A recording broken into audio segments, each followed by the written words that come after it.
ಅದೇ ಸಂದರ್ಭದಲ್ಲಿ ಈ ಅನಾಥನಿಗೆ ತಂದೆ ತಾಯಿಗಳ ಸ್ಥಾನ ಕೊಟ್ಟು ಸಾಕಿ ಸಲಹಿದ ಆ ನನ್ನ ಧನಿಗಳಾದ ರಾಮಚಂದ್ರ ಮತ್ತು ಸೀತಾಮಾತೆಯರನ್ನು ಆ ನರನಾಗ ಮತ್ತು ವಿಷಕಂಠರು ಅಮಾನುಷವಾಗಿ ಕೊಲೆ ಮಾಡಿದರು. ಹೇಮ, ಕೊಲೆ ಮಾಡಿದರು.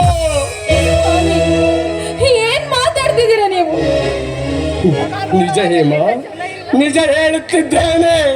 ಇದೇ ಸೋಮವಾರದಂದು ನಡೆದು ಹೋಯಿತು ಆ ದುರಂತ. ಸ್ವಾಮಿ, ಇಷ್ಟು ಕಠಿಣವಾದ ವಿಷಯವನ್ನು ನೀವು ಒಬ್ಬರು ತಿಳಿದುಕೊಂಡು ಮನಸ್ಸಲ್ಲಿ ಅದೆಷ್ಟು ಸಂಕಟವನ್ನು ಅನುಭವಿಸಿದರು ಸ್ವಾಮಿ. ಮತ್ತೇನು ಮಾಡುವುದು ಹೇಮ? ಪಾಲಿಗೆ ಬಂದದ್ದು ಪಂಚಾಮೃತವೆಂದು ಈ ಭೂಮಿಯ ಮೇಲೆ ಬಾಳಿದರೆ ಮಾತ್ರ ಈ ಮನುಷ್ಯನಿಗೊಂದು ಬೆಲೆ ಅಲ್ಲವೇ? ನಾವು ಹುಟ್ಟಿ ಬಂದದ್ದಕ್ಕೂ ಸಾರ್ಥಕ ಅಲ್ಲವೇ? ಸ್ವಾಮಿ, ಈ ವಿಚಾರವನ್ನು ನನ್ನ ಮೈದನ ಗಜೇಂದ್ರಿಗೆ ಏನಾದ್ರೂ ತಿಳಿಸಿದ್ದೀರೇನು? ಇಲ್ಲ ಹೇಮ, ಅವನಿಗೆ ಇನ್ನೂ 5 ವರ್ಷ ತುಂಬಿದ್ದವು. ಈಗ ಈ ವಿಷಯವನ್ನು ಅವನಿಗೆ ತಿಳಿಸಿದರೆ ಎಲ್ಲಿ ಅದೇ ಚಿಂತೆಯಲ್ಲಿ ಕೊರಗುವನೆಂದು ನನ್ನಲ್ಲಿಯೇ ಈ ಘಟನೆಯನ್ನು ಬಚ್ಚಿಟ್ಟಿರುವ ಹೇಮ. ಸ್ವಾಮಿ, ಎಷ್ಟು ದಿನ ಅಂತ ಈ ವಿಚಾರವನ್ನು ಮನಸ್ಸನ್ನು ಇಟ್ಕೊಂಡು ಕೊರಗುತ್ತಿದ್ದೀರ? ಆ ಗಜೇಂದ್ರಿಗೆ ಹೇಳಿದ್ರೆ ಅವನೇ ಎಲ್ಲ ಸರಿಪಡಿಸುತ್ತಿದ್ದಲ್ಲ ಸ್ವಾಮಿ.